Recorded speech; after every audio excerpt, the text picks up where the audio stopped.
আমি মানুষের পরিবর্তন চাই, আমি মানুষকে ফেরাইতে চাই, আমি আল্লাহর বান্দার জীবনের সৌন্দর্য চাই।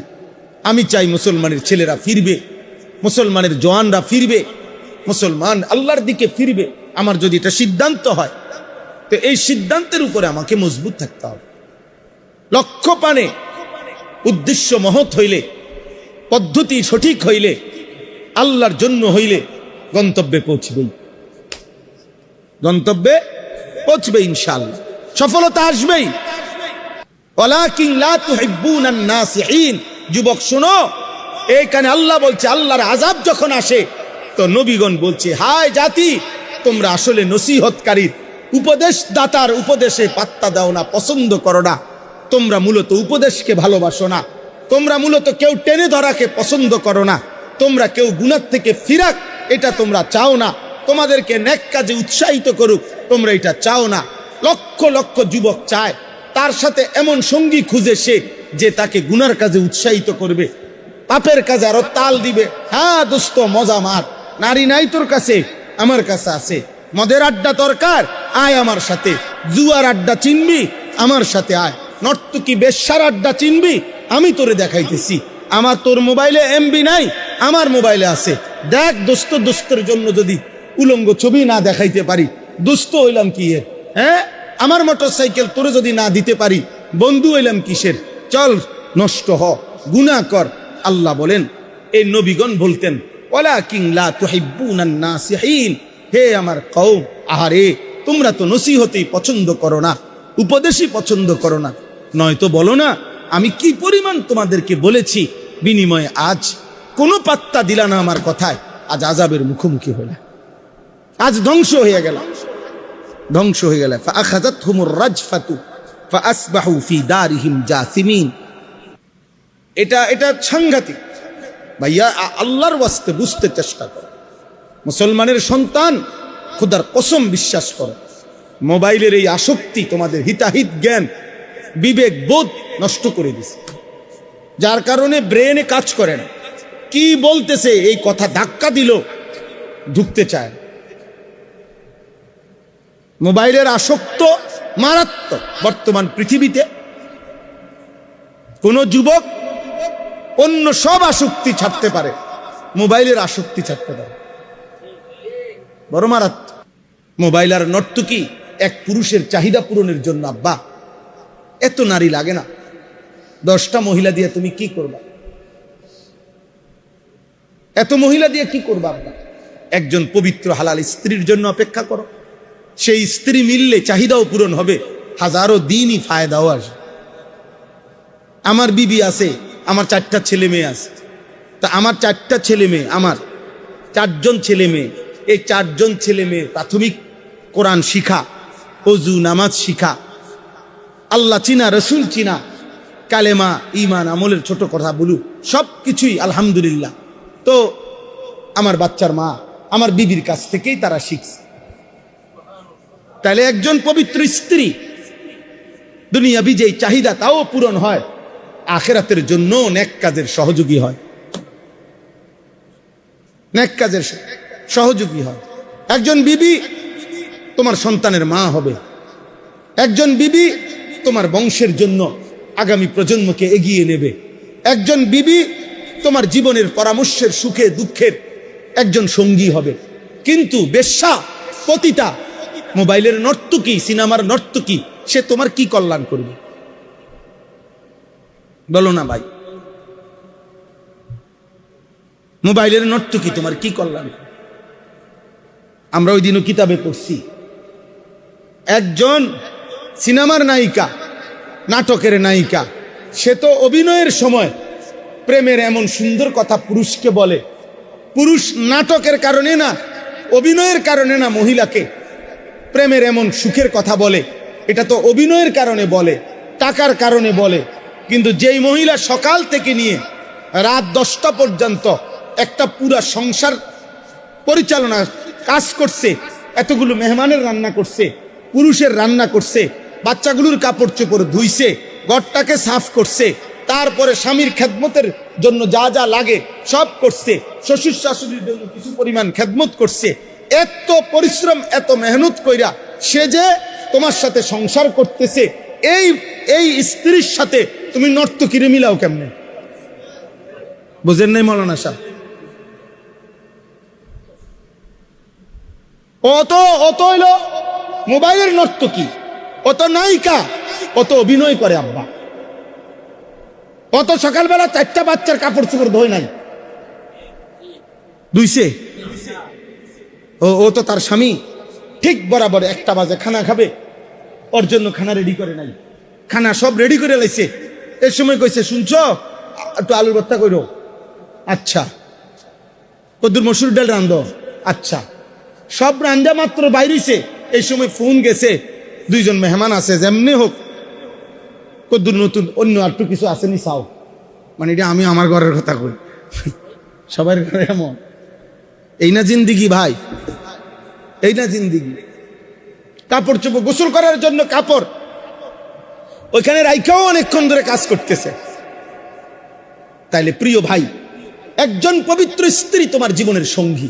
কোরআনে আছে, নেক কাজ যদি স্বামী স্ত্রী একজন আরেকজনের সহযোগিতা করে, আল্লাহর কসম কোরআনে আল্লাহ বলছে, স্বামী স্ত্রীকে, স্ত্রী স্বামীকে দ্বীনের কাজে, নেকের কাজে সহযোগিতা করিলে কিয়ামতের দিন আল্লাহ তাআলা ওই স্বামী স্ত্রীকে বলবে, উদখুলুল জান্নাতা আনতুম ওয়া আজওয়াজুকুম তুহবারুন। আল্লাহ বলবে, সুবহানাল্লাহ, তোমরা তোমাদের নেক কাজের সঙ্গী স্ত্রীকে সাথে করে, আনতুম ওয়া আজওয়াজুকুম, তোমরা এবং তোমাদের স্ত্রীগণ, উদখুলুল জান্নাহ তুহবারুন, খুশি খুশি তোমরা জান্নাতে ঢোকো। তাইলে দুনিয়ার চাহিদাও পূরণ হইল, হালাল চাহিদাও পূরণ হইল, যৌবনের চাহিদাও পূরণ হইল, দুনিয়া আখিরাতের অসংখ্য কল্যাণও বয়ে আনবে। তো এটা হারাম নারীর থেকে পাওয়া যাবে আব্বা? আল্লাহ আমাদেরকে হেফাজত করে, আল্লাহ আমাদেরকে হেফাজত। কোনো এক ছেলে যদি বুঝো ভাই, আমরা বলা সার্থক। সাথের আমি সব সময় বলি রে আব্বা, সমবয়সীর লোকে বুঝা ফাটতা না, ওইতে তোমারে হাসি দিয়া, তাল দিয়া, ওই তোমারে উড়াই দিব। তোমার হয়তো অনেকের এইম হয়, মানে আশা হয়, বা অনেকের কিছুটা বুঝ আসে, অনেকের মধ্যে একটু আগ্রহ তৈরি হয়, কিন্তু বন্ধু নামের শয়তান তারে আবার কি করে দেয়?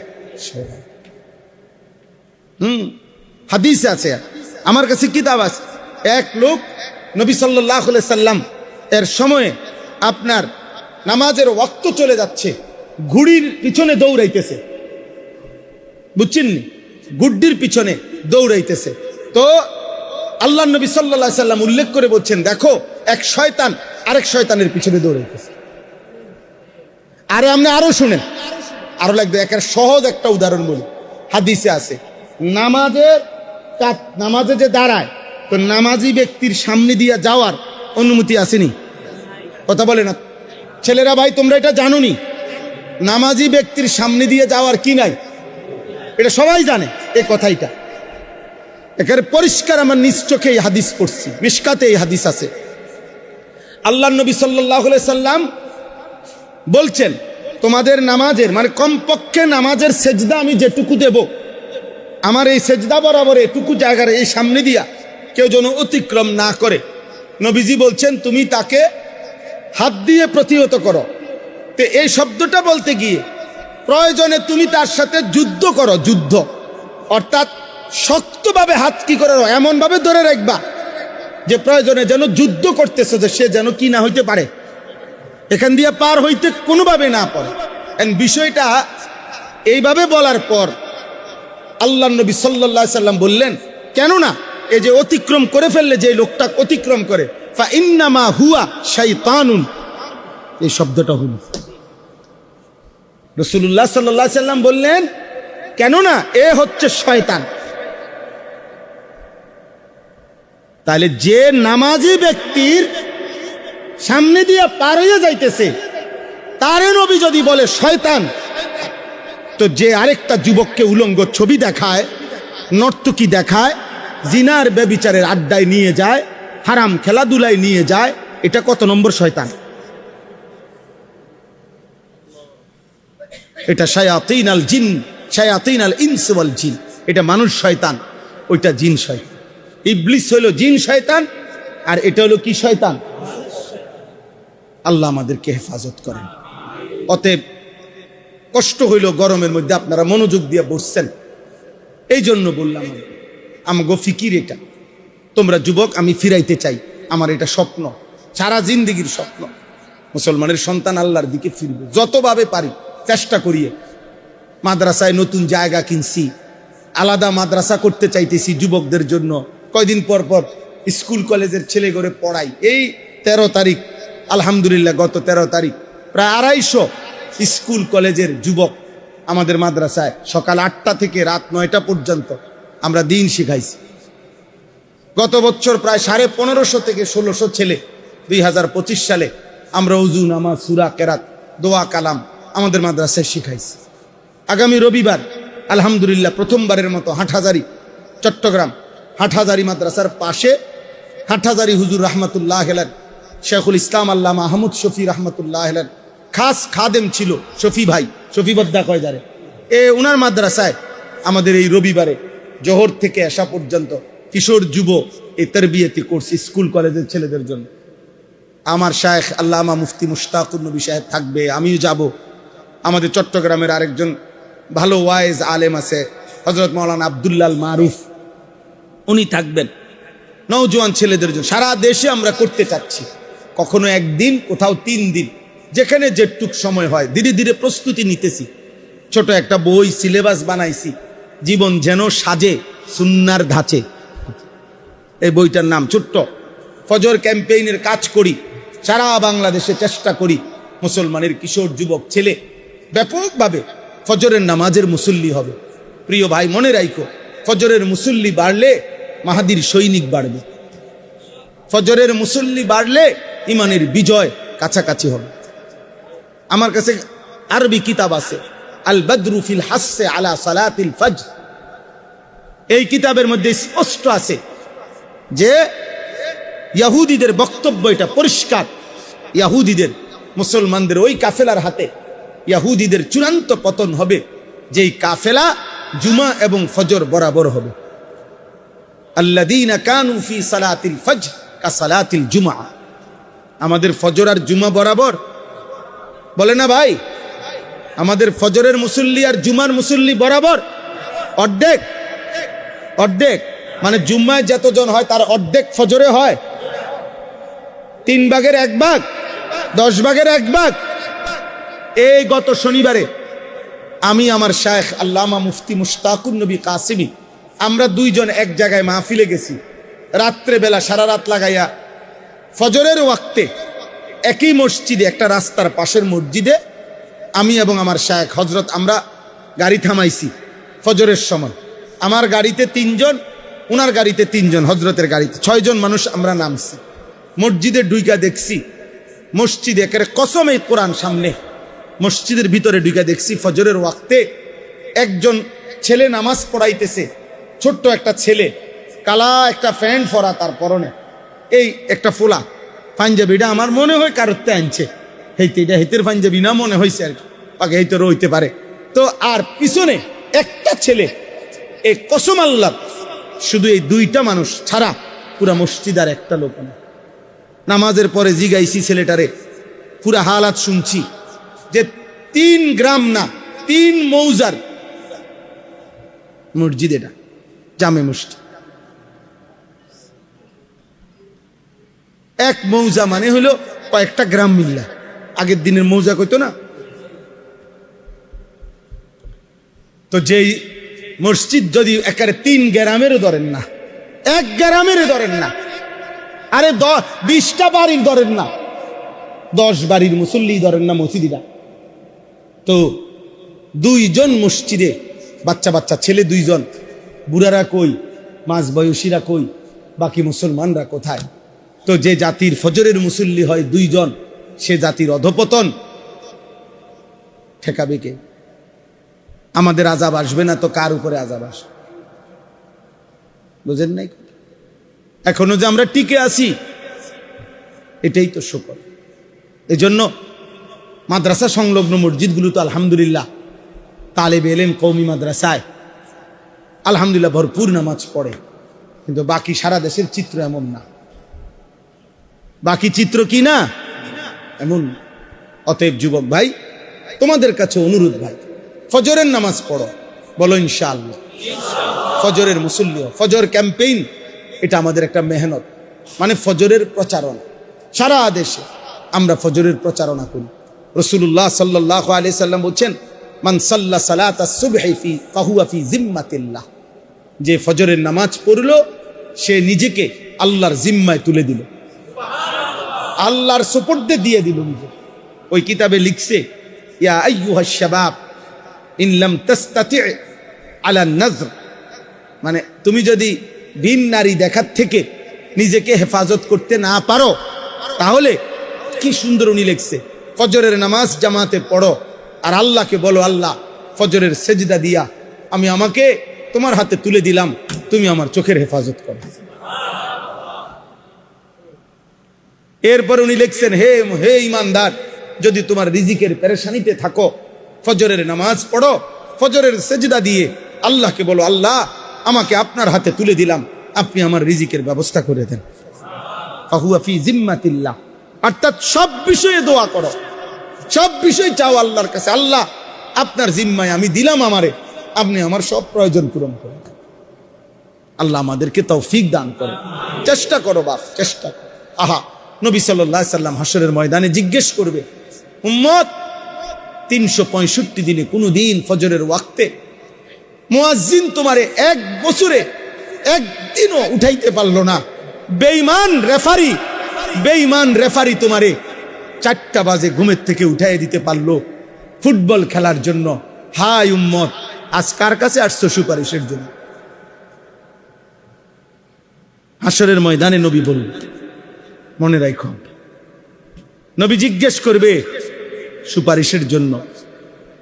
চারিপাশের মসজিদের মুয়াজ্জিন গত 365 দিনে কোনোদিন তোমারে ফজরের জন্য আসসালাতু খায়রুম মিনান নাওম বলে উঠাইতে পারলো না, আর ওই মুশরিক বেঈমান রেফারি তোমারে ঘুমাইতে দিল না, তোমারে কেমনে উঠাই দিল? আজ সুপারিশ কেন আসছো আমার কাছে চাইতে? সেদিন কোনো জবাব দেওয়া যাবে? আল্লাহ আমাদেরকে হেফাজত করেন।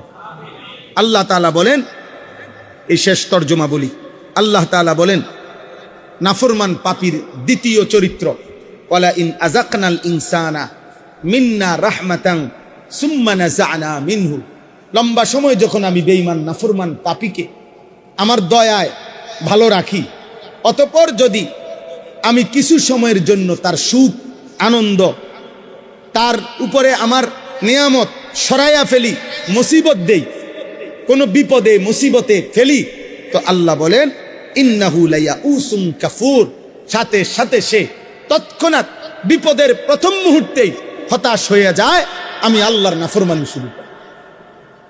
এতদিন সুখে ছিল, আজ যখন 10 দিন 15 দিন 1 মাস অল্প কিছু সময় যখন তাকে মুসিবত দিলাম, এবার প্রথমেই আমি আল্লাহকে ভুলে গেল, আমি আল্লাহর রহমত থেকে নিরাশ হয়ে গেল।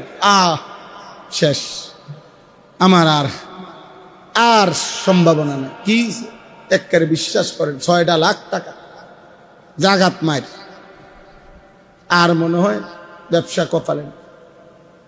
আর না না, আমার দিয়ে আর হইতো না, কোমর ভেঙে গেছে। ঠিকই কইছে, হতাশ, উস আর নাকি আর আল্লাহকে ভুলে গেল। আরে খোদা, মুসিবত বুঝি আমারে দেখলে শেষ হইল, আর বুঝি মানুষ হইল না শেষ পর্যন্ত, খোদা গজব বুঝি আমার উপরে। আমি একদিন একজনের কইছিলাম, আমার পরিচিত, মানে উনি কথার প্রসঙ্গে এটা কইছিল, আরে আল্লাহ বিপদ বুঝি শেষ পর্যন্ত আমারে দেখলাম। পরে আমি বললাম, চাচা আপনি যদি কষ্ট করে কইতেন যে বিপদটা কারে দিলে ভালো হইতো, বিষয়টা আমনে কদ্দুর ক্লিয়ার করে কন, আমনে কদ্দুর নাম কন, আমি দেখি আল্লাহরে, আমি কই কথাটা, আমি বলবো মুনাজাতের মধ্যে, বাকি আমনে কদ্দুর নামটা কইয়া দেন যে মুসিবতটা আমনেরে যে দিয়া ভুল হইছে, কারে দিলে ভালো হইতো। এইটা কি আব্দুল কাইম ভাইরে দিলে ভালো হইতো না? আতর রহমান আমনে কদ্দুর তার নামটা কন। আমি শুধু হেরে একটু জানামো শুধু, ভাই উনি আমনের নামটা প্রস্তাব দিছে, আমি কিন্তু আল্লাহরে কইতাম, দেখবেন আপনার কেমন টাঙ্গাইয়া ফিরে। তাহলে এটা কি কোনো কথা হইল যে আল্লাহ বুঝি তুমি আমারে দেখলা, তো কারে দেখতো? এই আল্লাহ বলেন নাফরমান পাপী মুসিবত দেখলে হতাশ হয়ে যায়, আর কি হয়ে যায়? আল্লাহকে ভুলে যায়। ওয়ালা ইন আযাকনাহু না'মা বা'দা দাররা মাসাতহু লা ইয়াকুলান্না যাহাবা আস-সাইয়্যাতু আন্নী ইন্নাহু লাফারিহুন ফখুর। 3 নম্বর আয়াত আল্লাহ বলেন নাফরমানের তৃতীয় আচরণ, বেঈমান নাফরমান পাপী যখন আমি আবার পুনরায় তার দুঃখ বেদনা যন্ত্রণা পেরেশানি বিপদ মুসিবত অ্যাক্সিডেন্ট দুর্ঘটনা অসুস্থতা সরিয়ে ফেলি, আবার যখন সুখ দেই, এইবার সুখের প্রথম মুহূর্তেই সে লোকের সম্মুখে বলে যাহাবাস সাইয়্যাতু আন্নী, কি ভাই আপনারা যে কয়দিন দেখলাম না, আরে কইও না, একটা বেশি পেরেশানিতে ছিলাম, গত 15টা দিন এখন হুঁশা ছিল না, জুতা পর্যন্ত পরিবার টাইম পাইছি না, এত বিপদ গেছে আমার অনেকগুলো, এখন মোটামুটি সব ক্লিয়ার করে লাইছি, এখন আর আগের কোনো অসুবিধা নাই, শেষ। এখন আবার পুনরায় উল্লাস, আল্লাহ বলতেছে পুনরায় আবার ফুর্তি, পুনরায় আবার অহংকার। একজনরে জিজ্ঞাসা করছি কি অবস্থা এখন, এই কয়দিন আগে হুজুরে মোটামুটি একটু অসুবিধা আসিলাম, প্রথম এখন গুছাই লইছি, তারার লগে গুছাই লইছি, মানে আগে জাগর উপরে জুলুম করছে, এখন তাগর লগে মিল করে লইছে। হ্যাঁ, এটাই বুঝাইছে, আমি চিনি আর কি, মানে অর্থাৎ সে আগে যাদের উপরে জুলুম করছিল তারারে আবার এখন মিল করে লইছে, কইছে যে এখন আগে তো আমি সামনে থাকতাম তুমি পিছে থাকতাম, এখন তুমি সামনে থাকবা আমি পিছনে থাকবো, এই শুধু এই মোটরসাইকেলের লোকটা আগ পিছাইছে, সিস্টেম আগেরটাই রয়েছে। আহা, আল্লাহ আমাদেরকে মাফ করে দেয়, যে যাহা বুঝার বুঝছে।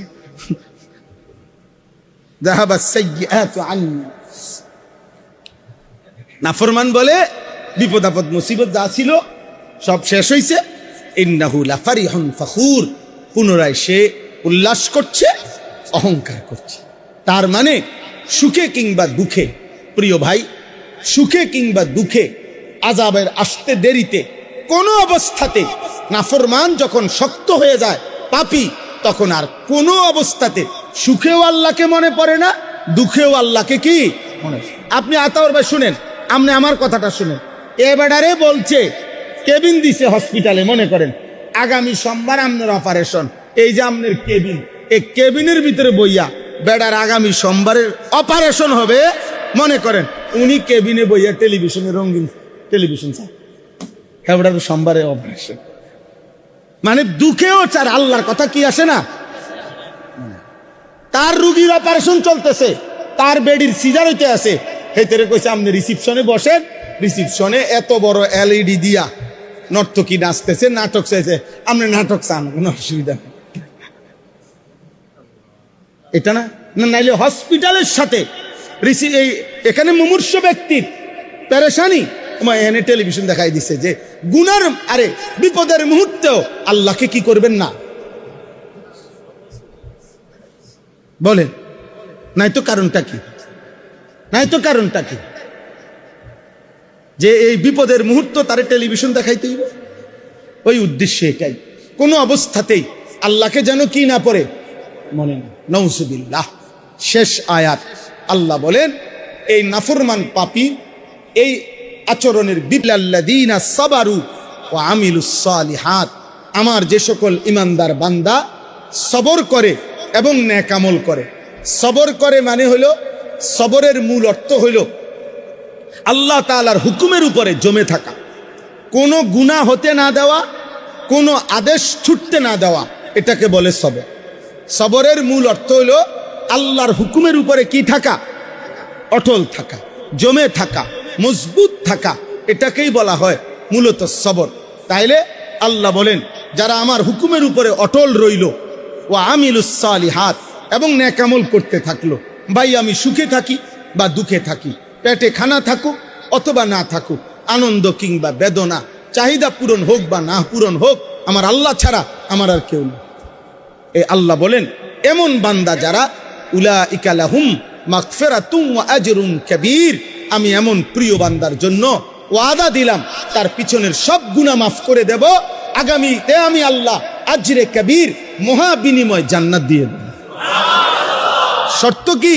শর্ত হইল হার হালাতে সে আমার উপরে থাকবে, সুখেও আল্লাহ, দুঃখেও।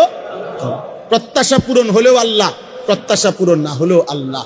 ক্ষুধার্ত অবস্থায়ও আমার আল্লাহ, ভরপেট অবস্থায়ও আল্লাহ। নবীজি বলছেন ইন্নী আশবাউ ইয়াওমান আশকুরুল্লাহ, আমি এক বেলা পেট ভরে খাবো, আল্লাহর শুকর করব।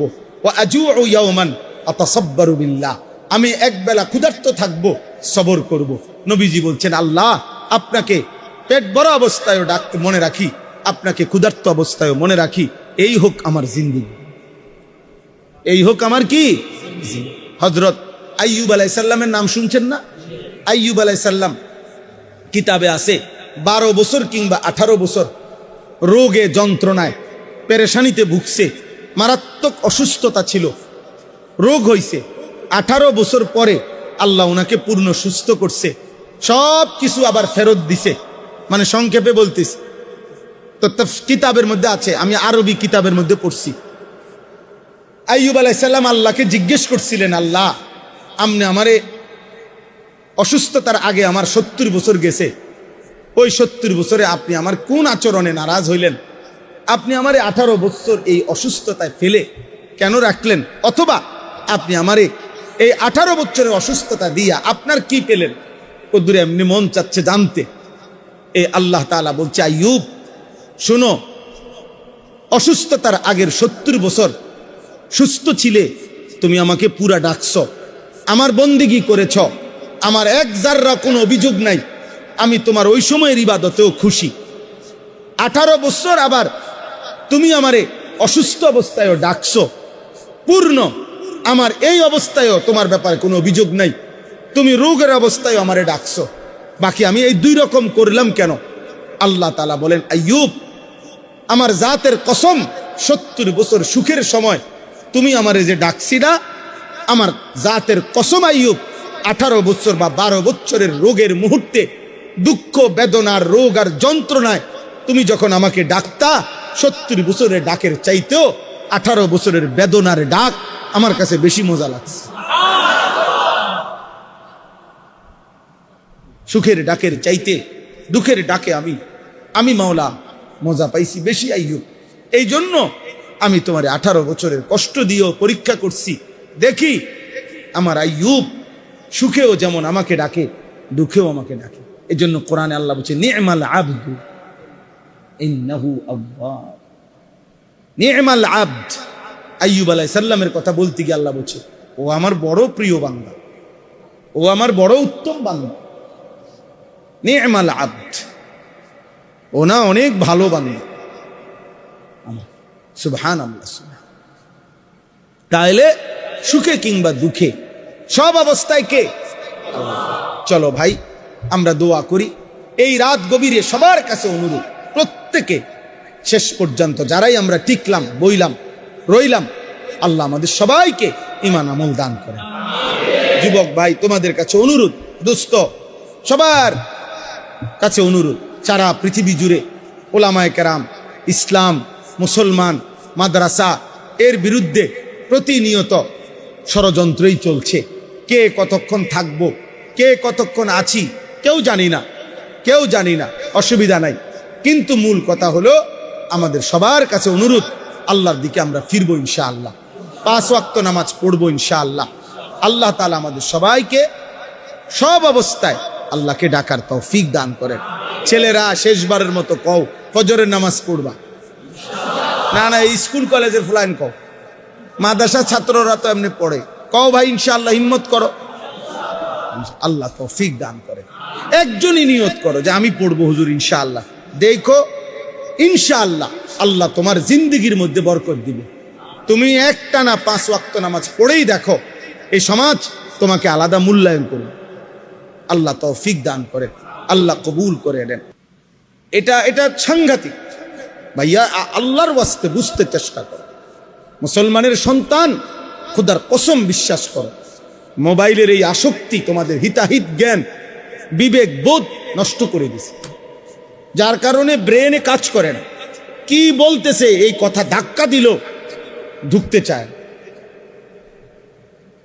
মোবাইলের আসক্ত মারাত্মক। বর্তমান পৃথিবীতে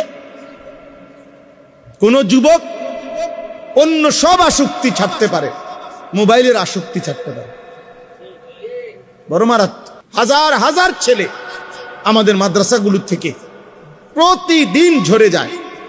কত ছেলে কত মাদ্রাসায়, সবার মাদ্রাসার থেকে এই মোবাইল। এক সপ্তাহ বাড়িতে গিয়া আপনার একটানা 24 ঘন্টা 2 আঙ্গুলে মোবাইল টিপছে। মাদ্রাসা যেদিন খুলছে শনিবার, এই দিন আর তার আসতে মন চাচ্ছে না, আর পড়তো না। মাদ্রাসা ভালো না, ফ্রিডে খানা ভালো না, এই সে সেই সে, মন চায় ফাঁকি দিয়ে নানার বাড়ি চলে গেছে, দাদার বাড়ি চলে গেছে।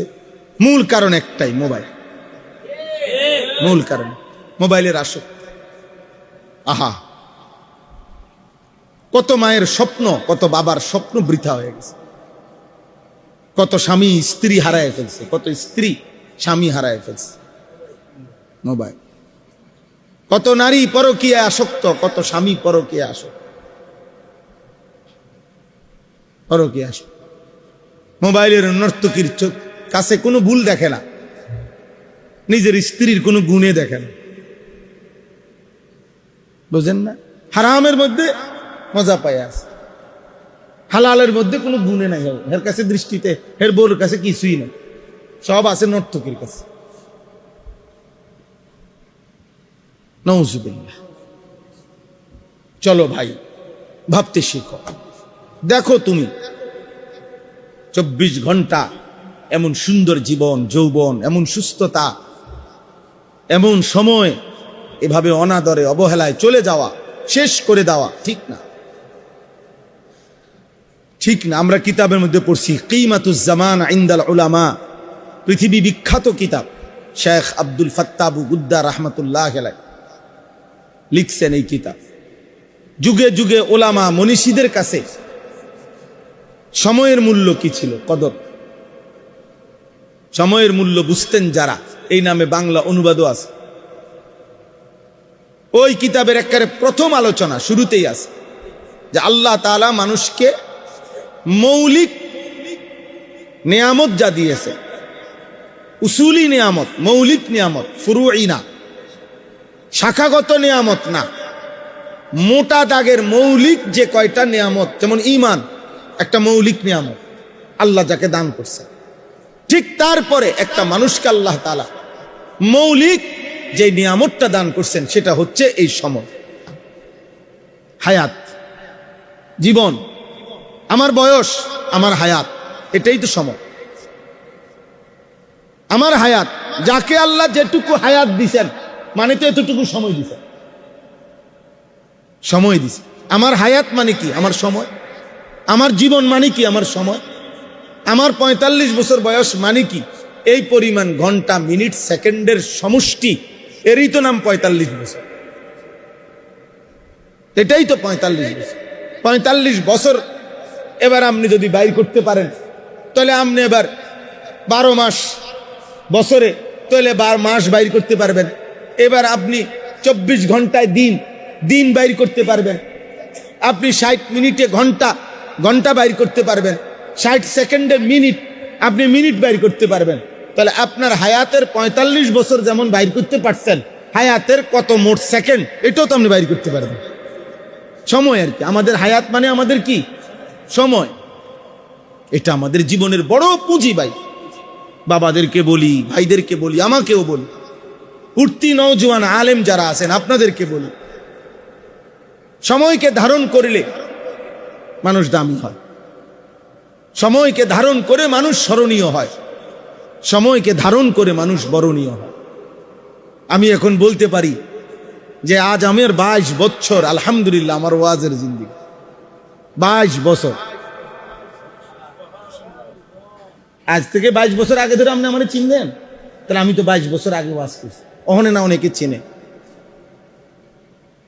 এখনো না অনেকে চিনে, এখনো না অসংখ্য মানুষ চিনে, কিন্তু তখন আমি যে বিগত 15 বছর আগে ওয়াজ করছি, আমি যে 20 বছর আগে বয়ান করছি, 4 ঘন্টা ঘড়ির ঘন্টা এক টানা বলে গেছি আলহামদুলিল্লাহ, দিনের পর দিন।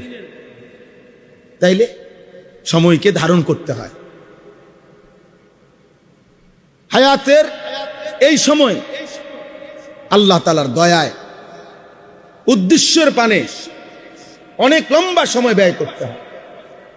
মাঝখানের জীবনে সুখ আসবে, দুঃখ আসবে, প্রত্যাশা পূরণ হবে, প্রত্যাশা পূরণ হবে না, কখনো মূল্যায়ন হবে, কখনো অবমূল্যায়ন হবে না, মূল্যায়ন হবে না, খালাস।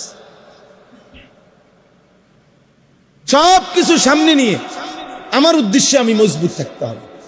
আমি আল্লাহকে চাই, আমি আখিরাত, আমি মানুষের পরিবর্তন চাই, আমি মানুষকে ফেরাইতে চাই, আমি আল্লাহর বান্দার জীবনের সৌন্দর্য চাই। আমি চাই মুসলমানের ছেলেরা ফিরবে, মুসলমানের জওয়ানরা ফিরবে, মুসলমান আল্লাহর দিকে ফিরবে। আমার যদি এটা সিদ্ধান্ত হয়, তো এই সিদ্ধান্তের উপরে আমাকে মজবুত থাকতে হবে। লক্ষ্য পানে উদ্দেশ্য মহৎ হইলে, পদ্ধতি সঠিক হইলে, আল্লাহর জন্য হইলে গন্তব্যে পৌঁছবেই, গন্তব্যে পৌঁছবে ইনশাআল্লাহ। সফলতা আসবেই, সফলতা আসবেই। আমাদের উঠতি বয়সের আলেম মাশাআল্লাহ অনেক আছেন, আমনগরে কইলাম, আপনার দেখলে মায়া লাগে, ভাল লাগে যে, কিন্তু বাকি আফসুস লাগে যে মানে 1 বছরও মেহনত করতে রাজি না, 2 বছর না হইতো না, হুদা এই লাইনে হইতো না, লাইন অন্যটা টুয়া কালো জিরা বেশ হইতো না, এমনি হুদা ইটা ওয়াজ দিয়ে বাদ নিত না। চাইছি মনে 50টা ওয়াজ করে চাইছি, লারা খায় না হুদা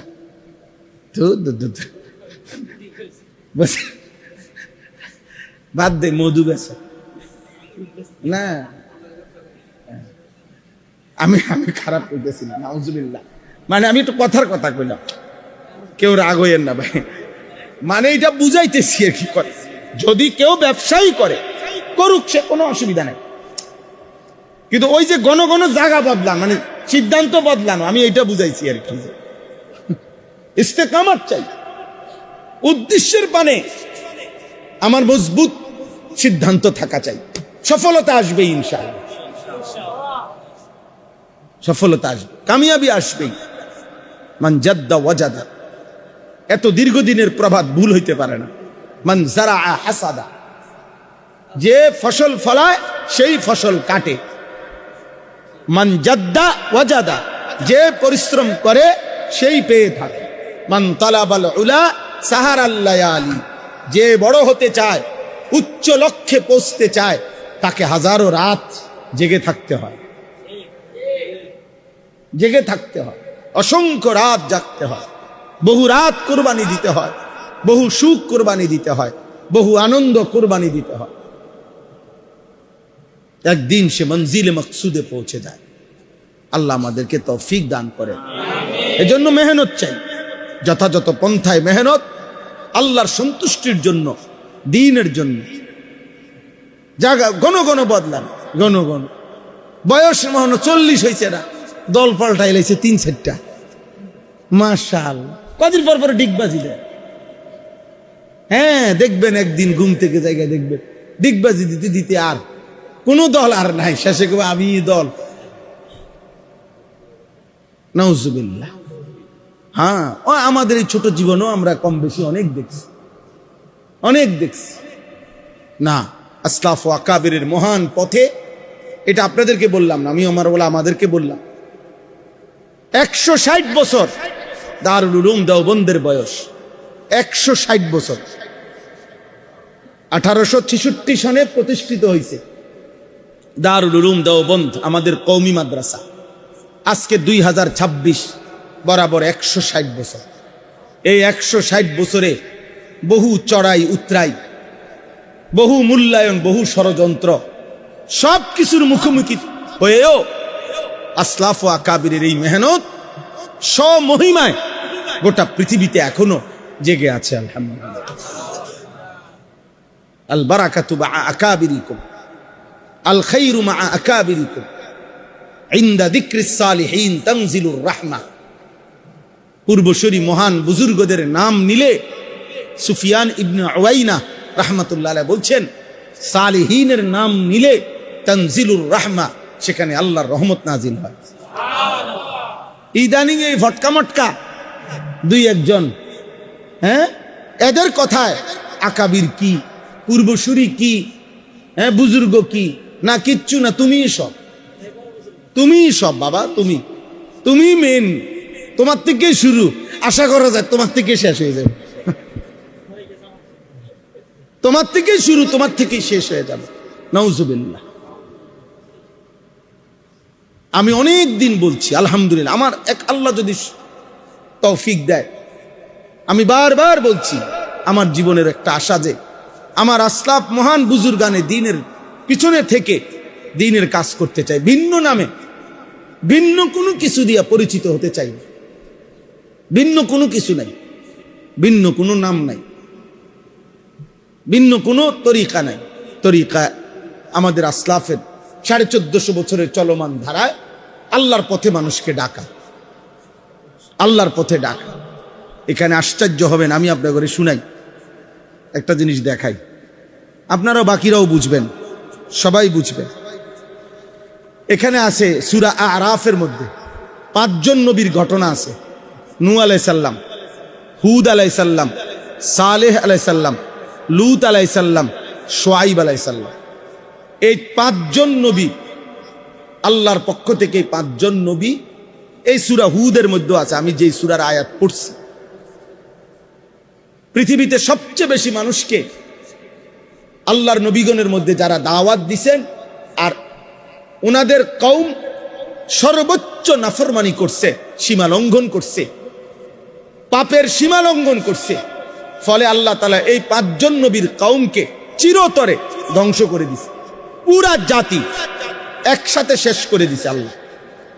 এই 5 জন নবী, নূহ আলাইহিস সালাম, হুদ আলাইহিস সালাম, সালেহ আলাইহিস সালাম, লূত আলাইহিস সালাম, শুআয়ব আলাইহিস সালাম, বুঝছেন?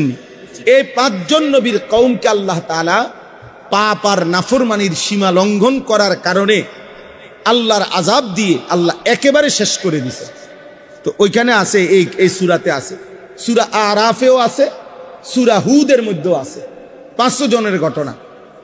সেখানে আছে প্রত্যেক নবী, 5 জন নবী যখন আল্লাহর আযাব আসতেছিল তখন চোখের পানি ফেলে বলতেছিলেন, হিয়া কওমি উবাল্লিগুকুম রিসালাতি রাব্বি, হায় আমার জাতি, আমি তো তোমাদের কাছে দিবানিশি আল্লাহর কথা পৌঁছাইছিলাম, আমি পৌঁছাইছিলাম আমার জাতি। তোমাদের কি মনে পড়ে, আমি রাত নাই দিন নাই তোমাদের কাছে আল্লাহর কথা পৌঁছাইছি। এই যে দেখেন,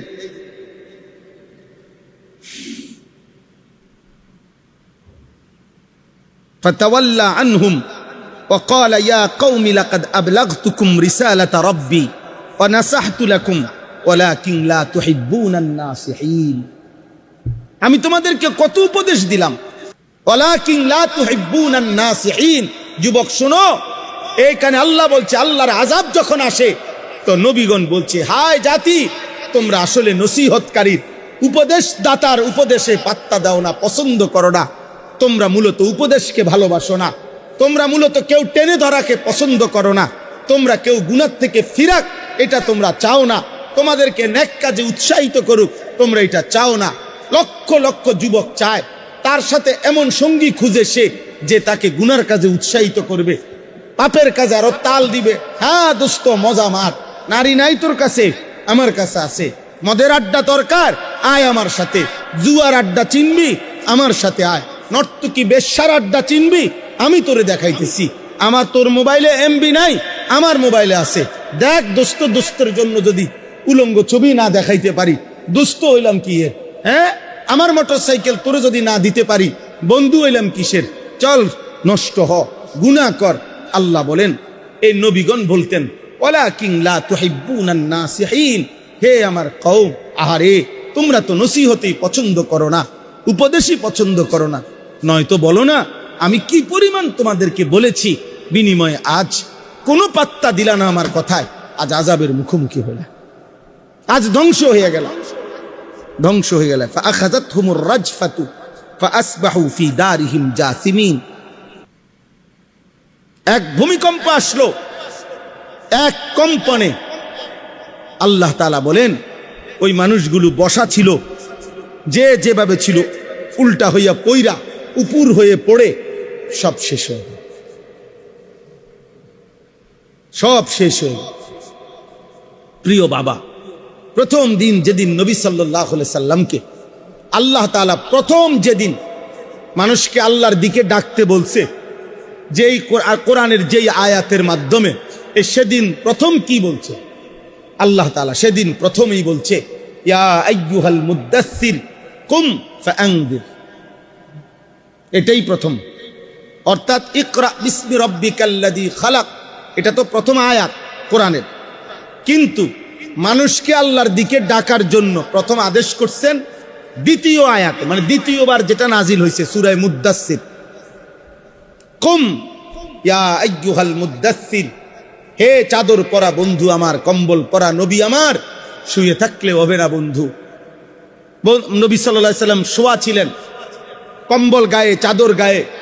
আল্লাহ বলছেন ইয়া আইয়ুহাল মুদ্দাসসির, চাদর পরা বন্ধু। ওই ভাই, তুমি কাউরে নিও না, বাবা তুমি একলা যাও। মাশাআল্লাহ। তো কুম ফাআনদির, কেউ উঠো না, একজনের দেখা দেখি আরেকজন উঠো, তোমার সময় আবার তুমি উঠো।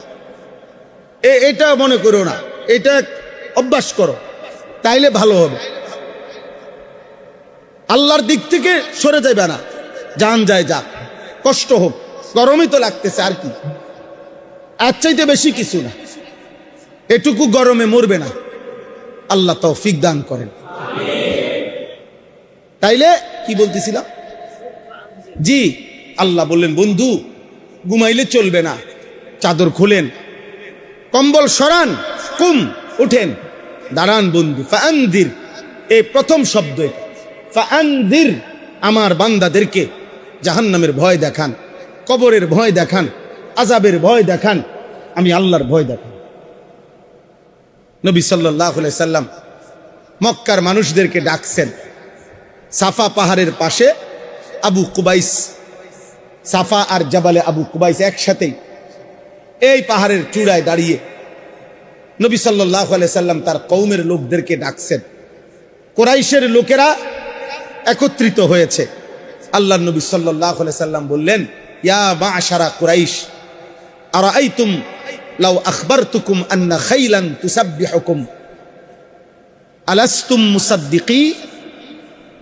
নবীজি বললেন, হে কুরাইশ জনগণ, আমি যদি আপনাদেরকে এখন বলি, সংবাদ দেই যে আগামীকাল ভোর হইতে হইতেই, ভোরবেলা একটি অশ্বারোহী দল আপনাদের উপরে আক্রমণ করবে, আপনারা কি আমার এই কথাটি সত্য মনে করবেন?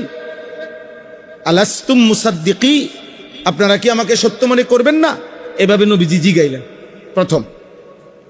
এ তাফসীরে আছে, মক্কার মানুষ বলল, কি আশ্চর্য শব্দ বলছে দেখেন, বলছে মা জাররাবনা আলাইকা ইল্লা সিদকান। মুহাম্মদ, গত 40 বছরে তোমার ব্যাপারে সত্য ছাড়া মিথ্যা বলার কোনো অভিজ্ঞতা আমাদের কারো নাই। গত 40 বছরে আমাদের কারোই অভিজ্ঞতা নাই তোমার ব্যাপারে যে তুমি কখনো মিথ্যা বলছো, বরং তোমার ব্যাপারে আমাদের অভিজ্ঞতা এটাই যে গত 40 বছর ধরে আমরা এটাই জানি তুমি সত্যবাদী। এই সময় দেখেন, এখানেও কিন্তু এটা লক্ষণীয়, 40 বছর আল্লাহ তাআলা অপেক্ষা করাইছেন।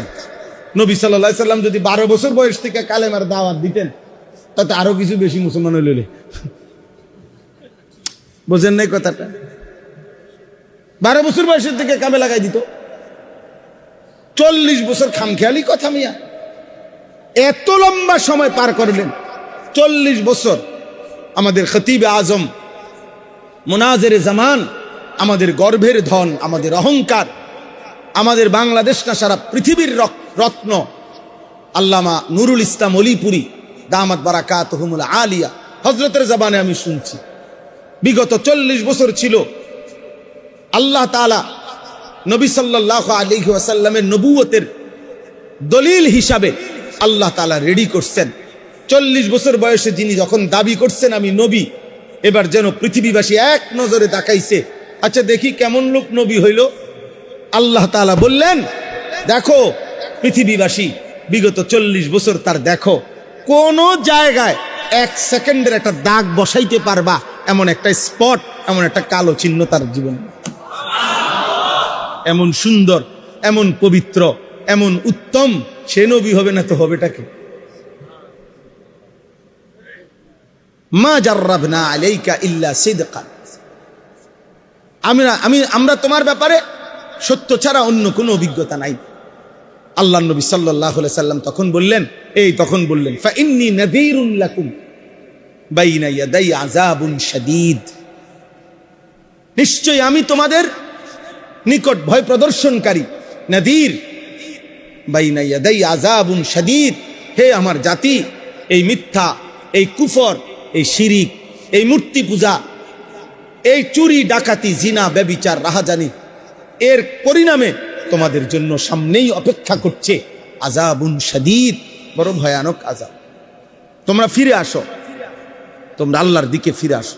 কুলু লা ইলাহা ইল্লাল্লাহ তুফলিহুন, তোমরা সব ছেড়ে দিয়ে এক আল্লাহকে ডাকো, তাহলেই সফল হবে, কামিয়াব হবে। দোস্ত, তাহলে এই কথা বোঝা গেল, এই আমরা ওলামায়ে কেরাম, এই সমাজের হাজারো 800 কোটি মানুষ যদি সারা পৃথিবীতে হয়, 600 কোটি কাফের যদি হয়, তো এই 600 কোটি কাফের এক যুগে, 600 কোটি কাফের পৃথিবীতে সবাই নিজেরা এবং অন্যকে দুনিয়ার স্বপ্নই দেখাইতেছে। 250 কোটি মুসলমান, এই 250 কোটি মুসলমানের মধ্যেও সংখ্যাগরিষ্ঠ মুসলমান দুনিয়া নিয়েই ব্যস্ত আছে। এর মাঝখান দিয়া এই 800 কোটি মানুষের ভিতরে অল্প কয়েকজন মোল্লা মৌলবী, অল্প কয়েকজন মুন্সি হুজুর, অল্প কয়েকজন আলেমে দ্বীন বাকি মানুষগুলোকে জাহান্নামের থেকে ফিরাইবার জন্য আখিরাতের দিকে, আল্লাহর দিকে, ইবাদতের দিকে ডাকতেছে।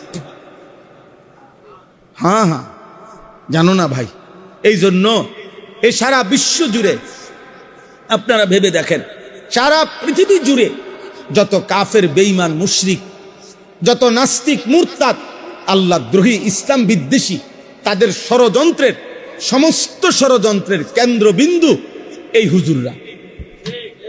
সমস্ত ষড়যন্ত্র করছে কার বিরুদ্ধে? হুজুর। যে সুদখোর, তার বিরুদ্ধে ষড়যন্ত্র কিতে করব?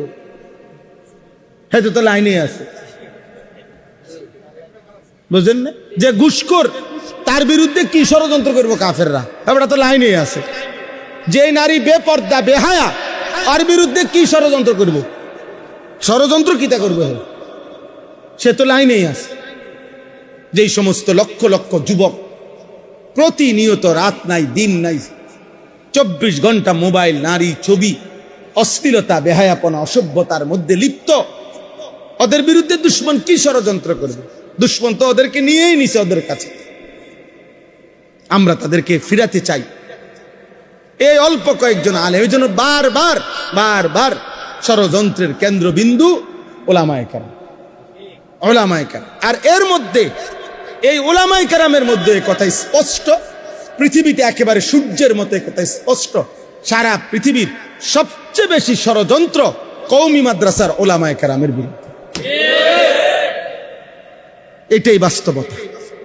বারবার চেষ্টা হয় মেন এই পৃথিবী শয়তানের রাজত্ব হওয়ার ক্ষেত্রে বাধা এই কওমির অল্প কয়টা হুজুর, এগুলাই বারবার ঝামেলা করে। এরা যদি সরে যায় তো পুরা দেশ আফ্রিকার জঙ্গল হইতে আর বেশি দিন লাগবে না। কিন্তু ইনশাআল্লাহ শেষ ফোঁটা রক্ত থাকতে আমরাও হতে দেব না। আমরা বলেই যাব, আমরা বলেই যাব, আমরা মরে যাব, কোনো অসুবিধা নাই। আমরা খুন হব, গুম হব, অসুবিধা নাই। আমাদের পূর্বসূরীরা চলে গেছে, আমরা বলছি, আমরা চলে গেল আমাদের পরবর্তী জেনারেশন বলতেই থাকবে ইনশাআল্লাহ। ইনশাআল্লাহ। আল্লাহর নবী সাল্লাল্লাহু আলাইহি ওয়াসাল্লাম বলছেন, এই দ্বীনের মধ্যে প্রত্যেক জামানায় ইয়াগরিসু ফি হাযা দ্বীন গারসান ইস্তামিলুহুম ফি তাআতি। নবীজি বলছেন, আল্লাহ তাআলা প্রত্যেক যুগে যুগে এই উম্মতের মধ্যে নতুন নতুন গাছ, নতুন নতুন চারা, নতুন নতুন গাছ উৎপন্ন করে, যাদেরকে আল্লাহ তাআলা তার দ্বীনের কাজে, তাআত, ইবাদত আর বন্দিগি আর দ্বীনের কাজে আল্লাহ তাআলা কাজে লাগায় থাকে, কাজে লাগিয়ে থাকে। এজন্য কখনোই জমিনে ইনশাআল্লাহ ইমানের কথা, ইসলামের কথা, আল্লাহর কথা বন্ধ হবে না ইনশাআল্লাহ। কোন ষড়যন্ত্রকারী প্রত্যেক, মনে রাখবেন, শয়তান ইবলিস কয়দিন পর পরে প্রত্যেক সময়ে যখনই একটা ষড়যন্ত্রের কোনো দল একটু স্থিমিত হয়ে যায়, ঠান্ডা হয়ে যায়, তো পরবর্তী নতুন কোনো দল শয়তান সামনে আইনা দিয়া দেয়। আবার এটা এই মুহূর্তে আপনার অনেক কিছু শয়তান দিয়া চাইছে, সবাই ওলামায়ে কেরামের বিরোধিতার মুখে ঠান্ডা হয়ে গেছে। এই লেটেস্ট যেই ইবলিস, যেই কুফরি মতবাদ, ভ্রান্ত বাতিল যেই ফেরকা বর্তমান বাংলাদেশে জোরদার মাঠে নামাইছে, এই মুরতাদ সংগঠনের নাম হলো হিজবুত তাওহীদ। এরা একটি কুফরি সংগঠন, একটি কুফরি মতবাদ, যারা নাম দিছে তাওহীদ, কিন্তু যাদের কথাবার্তা, বিশ্বাস, চিন্তা চেতনার মধ্যে অসংখ্য কুফর। ওলামায়ে কেরামকে প্রকাশ্যে প্রতিদিন একচেটিয়া আলেমদেরকে বলতেছে, বাংলাদেশের, সারা পৃথিবীর সমস্ত আলেম, আমরা সব ধর্ম ব্যবসায়ী, আমরা সব ধর্ম ব্যবসায়ী, আর হাতে তরকারি ব্যবসায়ী, হাতে ফুলকপি ব্যবসায়ী, পাতাকপি বেচে, আমরা ধর্ম ব্যবসায়ী, সবাই পাইকারি। এটা আমাদেরটা হইলে ইসলাম, হেডটা হইলে ইসলাম। আমরা হুজুর হইলো ইমাম, হ্যাঁ গো হুজুর হইলো এমাম। হ্যাঁ, হেরা এমাম কয়, ইসলাম কয়। এটার মধ্যে কি মজা পাইলো কে জানে কি। যাই হোক আব্বা, বলতে চাচ্ছি আপনাদের কাছে, এইখানে আমি যে 4টা আয়াত পড়ছি, এবারে 4টা আয়াতের তর্জমা বলি, তাইলেই আমার কথা শেষ।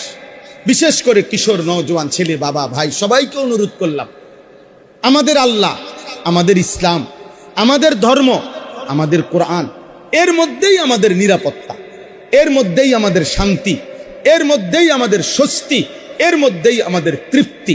বলেন আলহামদুলিল্লাহ, আলহামদুলিল্লাহ। অতএব আল্লাহকে ছেড়ে দিয়ে, আখিরাতকে ভুলে গিয়ে, কোরআনকে ছেড়ে দিয়ে গুনার মধ্যে লিপ্ত হওয়া কোনোভাবেই একজন বিবেকবান মুসলমানের উচিত না।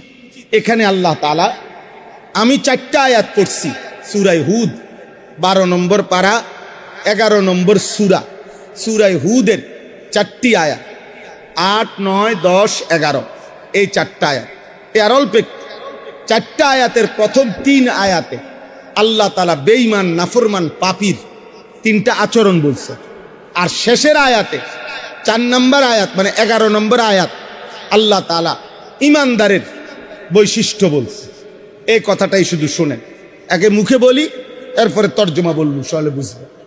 আল্লাহ তাআলা প্রথম 8 নম্বর আয়াতে বলতেছেন, প্রত্যেক যুগের নাফরমান, পাপী, বেঈমান, আল্লাহর অবাধ্য বান্দা, তার একটা বদভ্যাস হইল, সে পাপ করাকালীন, অপরাধ করতে করতে এমন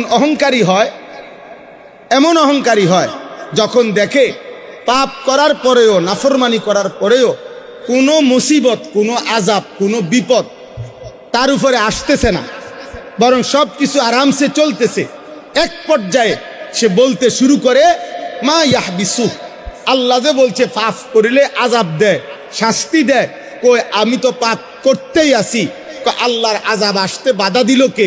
আযাব দেয় না কা? আযাব দেয় না কেন? এই আল্লাহ তাআলা বলেন, সীমালঙ্ঘনকারী, এইটাই সীমালঙ্ঘন। পাপের ক্ষেত্রে এটা কি?